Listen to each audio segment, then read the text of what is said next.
cette édition spéciale de 21e siècle. 115 îles dans l'océan Indien.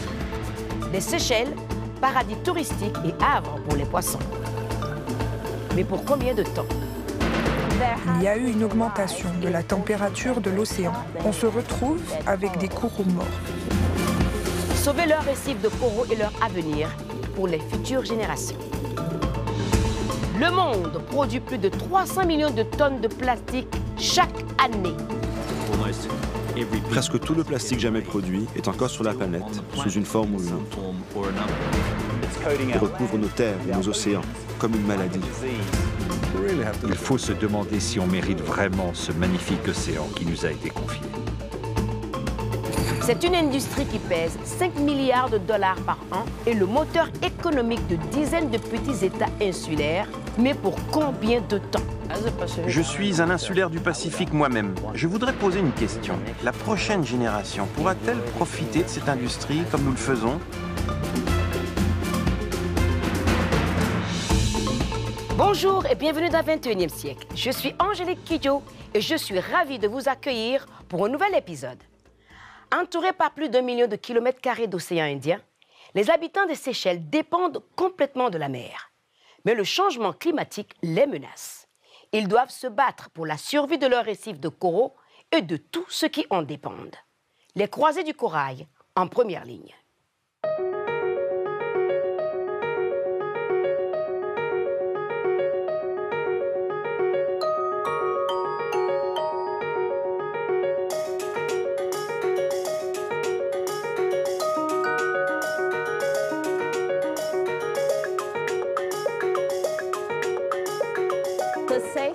Aux Seychelles, les ressources que nous avons sont les ressources marines. C'est tout ce que nous avons, vraiment tout. Et nous en dépendons pour tout, que ce soit les activités économiques, le tourisme ou les pêcheries. Sans ça, nous n'avons rien.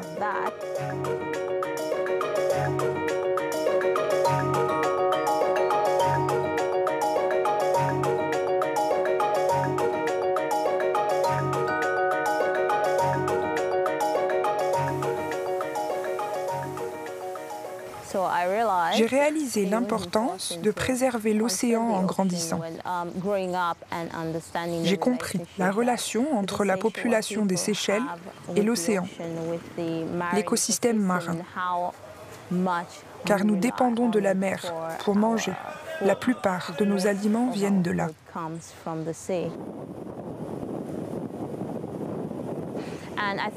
J'ai compris combien c'était important de la protéger.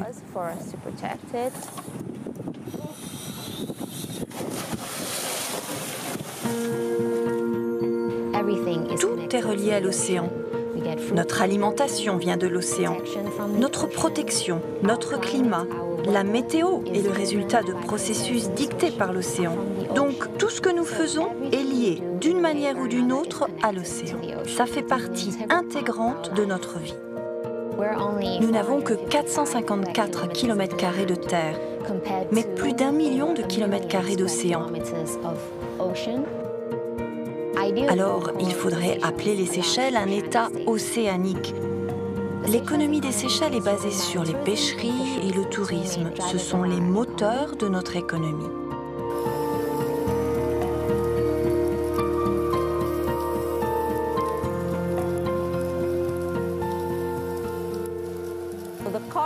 Les coraux abritent de nombreuses espèces, des macro-invertébrés, des poissons, mais ils permettent aussi des activités économiques, comme la plongée, tout en protégeant le littoral. Il y a eu une augmentation de la température de l'océan, et cela a eu un impact sur les nouveaux coraux. Ils sont blanchis, puis on les perd. On se retrouve avec des coraux morts.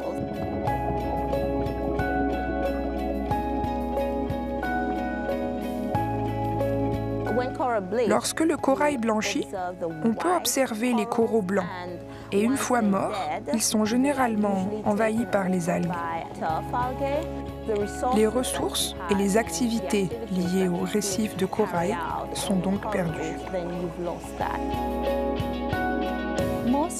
La plupart des défis à relever dans notre pays sont liés au changement climatique.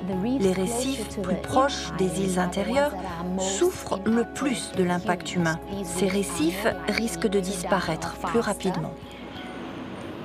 On voit que les pêcheurs sont obligés de partir plus loin et plus longtemps pour attraper la même quantité de poissons. Le prix grimpe et les gens doivent payer plus. C'est triste.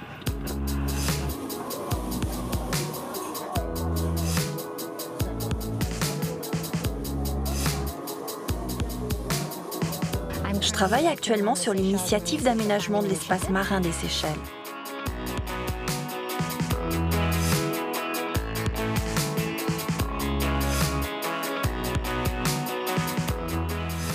Le plan vise à faciliter la préservation de notre industrie de pêche et notre secteur touristique de manière durable pour que nous puissions compter sur ces ressources économiques pour les générations à venir.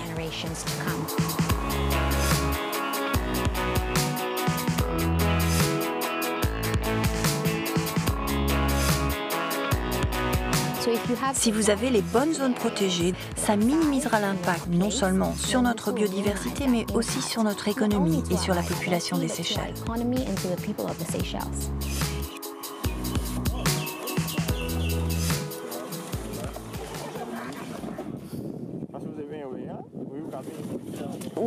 Nous organisons des activités de plongée pour collecter des données sur les récifs de corail et s'assurer que la gestion des zones protégées des Seychelles est efficace.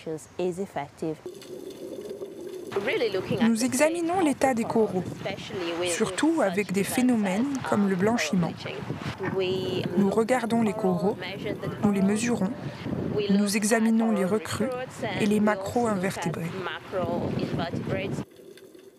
L'idée est d'utiliser ces données pour voir les effets des différentes activités sur les récifs. Les maladies, la pollution, surtout dans les zones protégées, mais aussi en dehors. La cartographie du récif montre les changements. Une longue période de température très élevée ne permet pas aux coraux de récupérer. Donc, ça a un très grand impact sur les ressources marines des récifs. Nous avons lancé un projet de restauration du récif de corail avec différentes approches, en utilisant des coraux plus résilients, en les cultivant pour ensuite les remettre sur les récifs.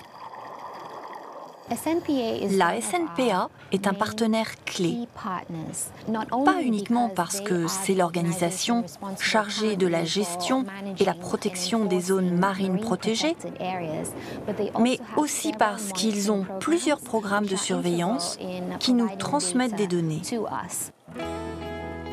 Ce sera essentiel de parler avec eux de la gestion des futures zones protégées et de la meilleure approche à suivre.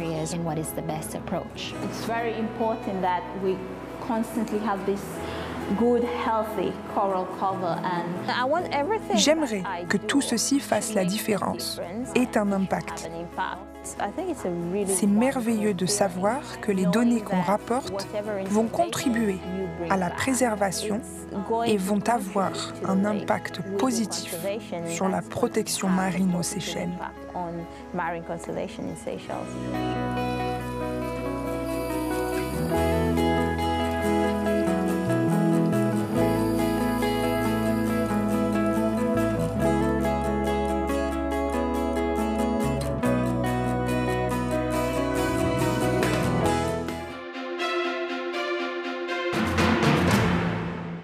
Plus de 300 millions de tonnes de plastique seront produites cette année.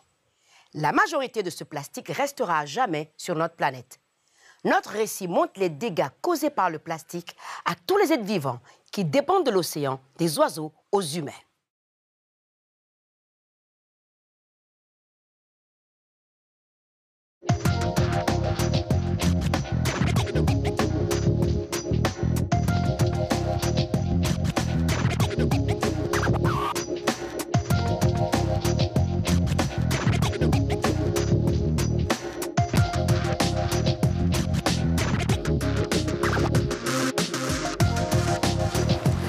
Le plastique est merveilleux parce qu'il est durable.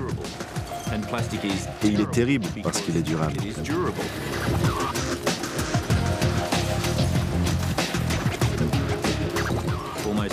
Presque tout le plastique jamais produit est encore sur la planète, sous une forme ou une autre.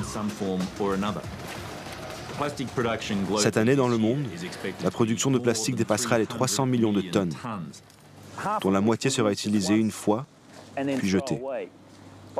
D'ici 2050, quand la population aura explosé avec 10 milliards d'habitants, la production aura triplé.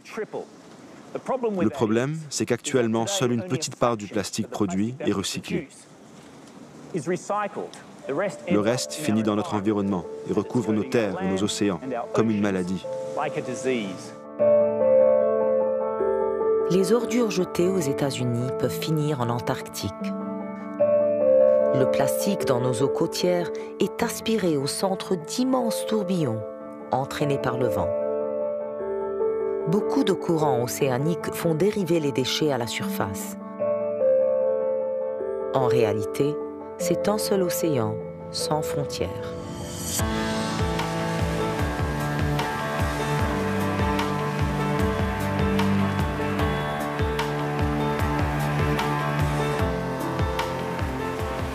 L'île Lord Howe est un site de patrimoine et abrite des oiseaux marins migrateurs comme le puffin. Les oiseaux marins sont très utiles car ils agissent comme une armée de scientifiques. Ils parcourent des milliers de kilomètres au-dessus de l'océan. Ils ramassent du plastique à la surface, le ramènent dans leur site de reproduction où ils le donnent à manger à leurs petits. Ceci donne énormément de données scientifiques sur son lieu de provenance, sa répartition et sa décomposition à la surface de l'océan. Le docteur Jennifer Lavers a consacré sa vie à l'étude de ce fléau pour les oiseaux.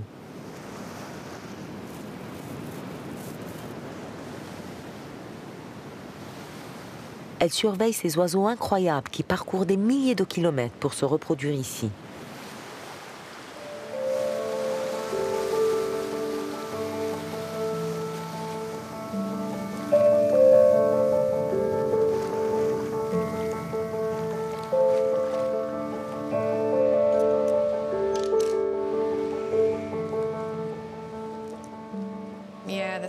Oui, l'estomac est bien rempli. Et regardez, on voit des morceaux sombres, d'autres clairs. Et voyez, si j'appuie ici, c'est totalement rigide, complètement rempli de plastique.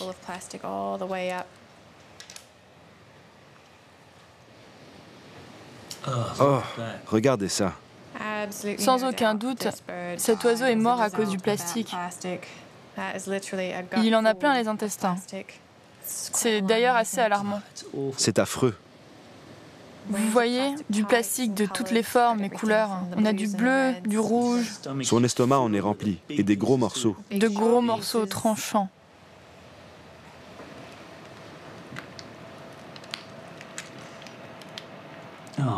Regardez la taille de ce morceau noir. C'est un énorme morceau de plastique. Incroyable. Regardez-moi cette taille.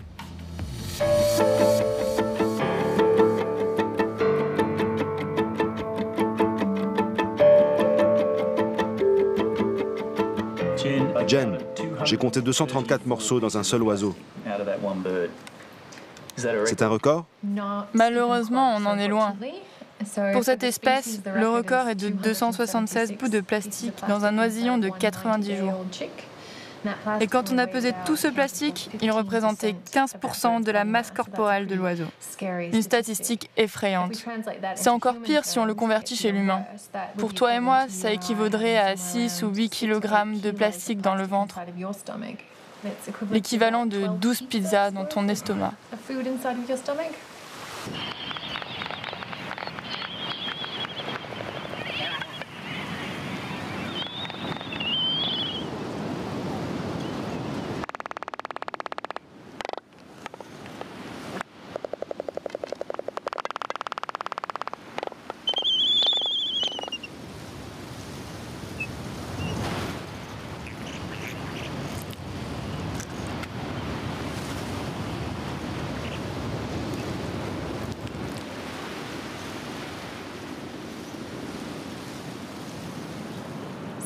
Ça fait beaucoup de plastique pour un petit oiseau. Les parents essayaient de bien faire. Il y a beaucoup de becs de calamars là-dedans et le mauve indique de l'encre de sèche. C'est juste dommage que parfois ils se trompent, avec de graves conséquences.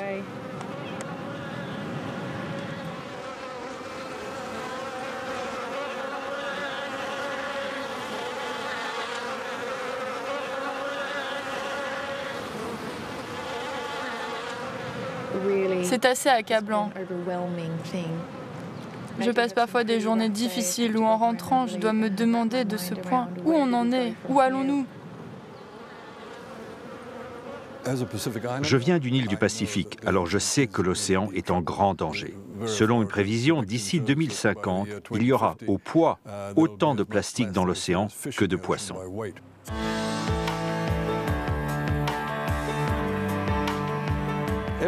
Tous les pays utilisent du plastique, mais il faut commencer à rationaliser cet usage.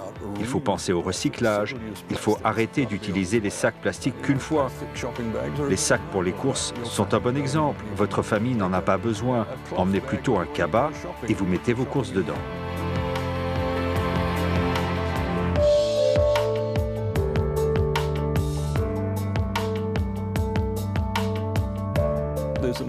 L'équivalent d'un grand camion poubelle par minute, chaque jour, déverse son contenu de plastique dans l'océan. Il faut se regarder en face et se demander si on mérite vraiment ce magnifique océan qui nous a été confié.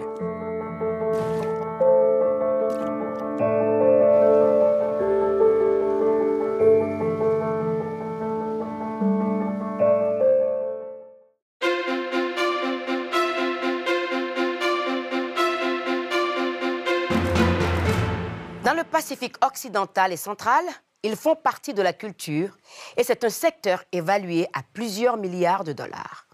On en mange partout dans le monde et on le pêche de plus en plus facilement. Est-ce que la technologie moderne sonne le glas du thon ou lui permettra-t-elle de survivre?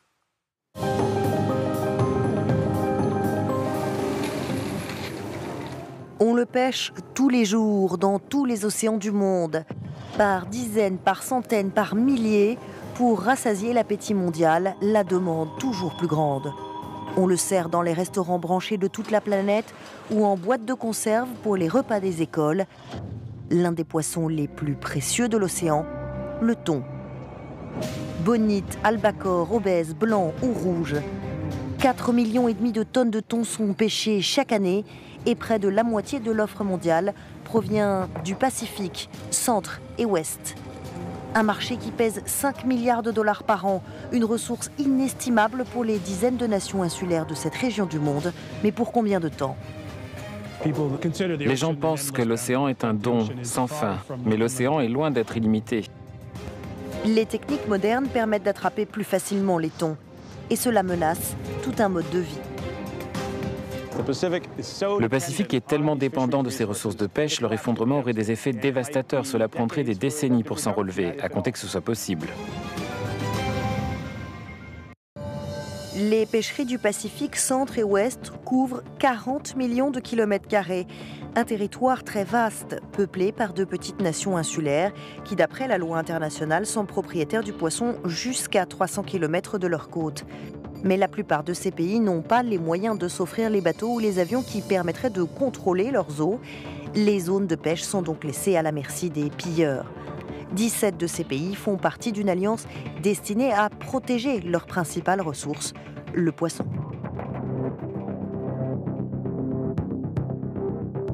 Basée aux îles Salomon, l'Agence pour les pêcheries des îles Pacifiques, une force multinationale, traque les quelques 2000 navires commerciaux qui naviguent dans la zone de juridiction des pays insulaires du Pacifique.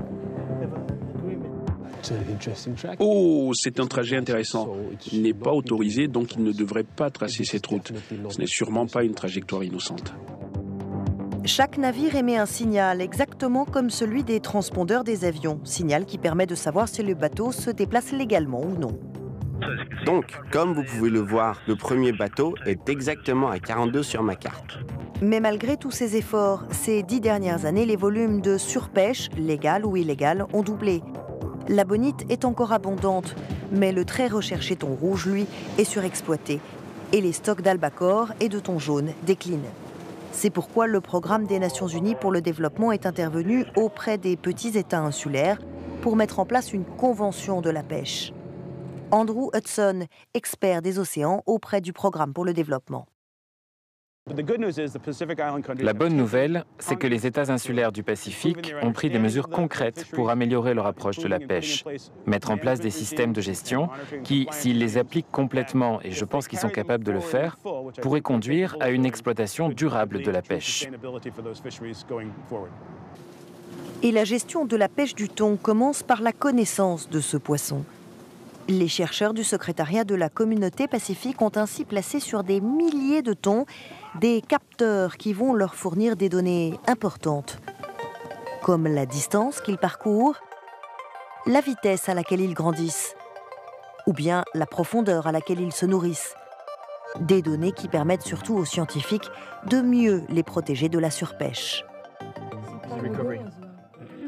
Ça, c'était en 2011 et on ne le reçoit que maintenant. À ce jour, plus de 60 000 thons ont été balisés.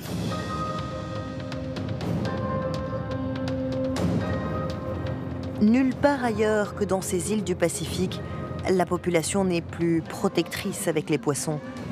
C'est leur principale ressource, c'est tout un mode de vie, une culture. Sans le poisson, tout disparaît. Dans le petit village côtier de Nauru, dans les îles Salomon, ceux qui embarquent dans ce bus se rendent à l'usine de transformation de thon, Soltuna. Combien de tonnes pour aujourd'hui? 60 tonnes. Matamaru a 25 ans. Il est l'un des 1700 habitants de l'île qui travaillent à l'usine Sol et en vivent. C'est très bien, oui. Bon nettoyage. Mieux que celui-là. C'est vraiment bien. Ici, 100 tonnes de thon sont pelées, désossées, découpées, mises en boîte et emballées. Chaque jour. Cette conserverie est vraiment importante pour les gens d'ici. Pour leur vie, pour leur famille et la communauté qui les entoure aussi. Nous sommes inquiets que les stocks de thon diminuent, car le travail ici dépend beaucoup des poissons que nous avons dans nos eaux. C'est ce même thon qui fournit des emplois à l'usine Sol et qui permet de conserver une petite flotte de bateaux de pêche. Ok les gars, prêts? On y va. Le Salomon Ruby prend la mer dans l'espoir d'attraper 350 tonnes de thon listao. Salomon Émeraude, vous m'entendez? Junior de la Verata est maître de pêche. Il a grandi dans ces îles et dirige aujourd'hui un équipage, tous des insulaires. Il nous explique que la technologie est devenue essentielle à bord. C'est plus facile maintenant quand il y a un groupe de poissons à 100 mètres. Le sonar permet de dire la densité des poissons, combien de tonnes il y a, à quelle profondeur ils sont et à quelle distance du bateau. Il ne faut pas attendre bien longtemps avant de repérer une large bande de thon. L'équipage se presse pour étendre les filets et remonter la prise. En quelques minutes, des centaines de thons sont sur le pont. Une rapidité, une efficacité à double tranchant. Je suis un insulaire du Pacifique moi-même. Je voudrais poser une question. La prochaine génération pourra-t-elle profiter de cette industrie comme nous le faisons? C'est tellement facile d'attraper les poissons. C'est ce qui m'inquiète. Plus de bateaux, plus de poissons pêchés dans la mer. Le Pacifique centre et ouest reste aujourd'hui l'océan le plus généreux de la planète. Mais le risque d'épuiser les stocks de thon est là.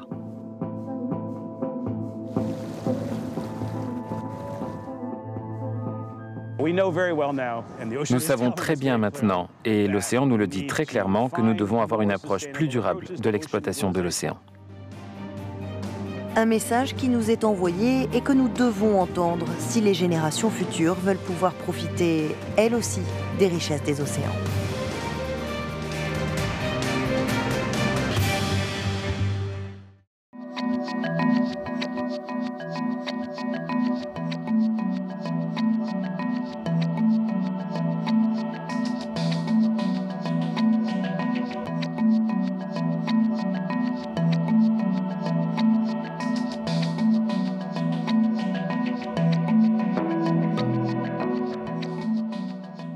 C'est tout pour cette édition de 21e siècle. Partagez les histoires du monde. C'est sur TV5 Monde. Je suis Angélique Kidjo et j'aurai le plaisir de vous retrouver pour notre prochain épisode. Au revoir.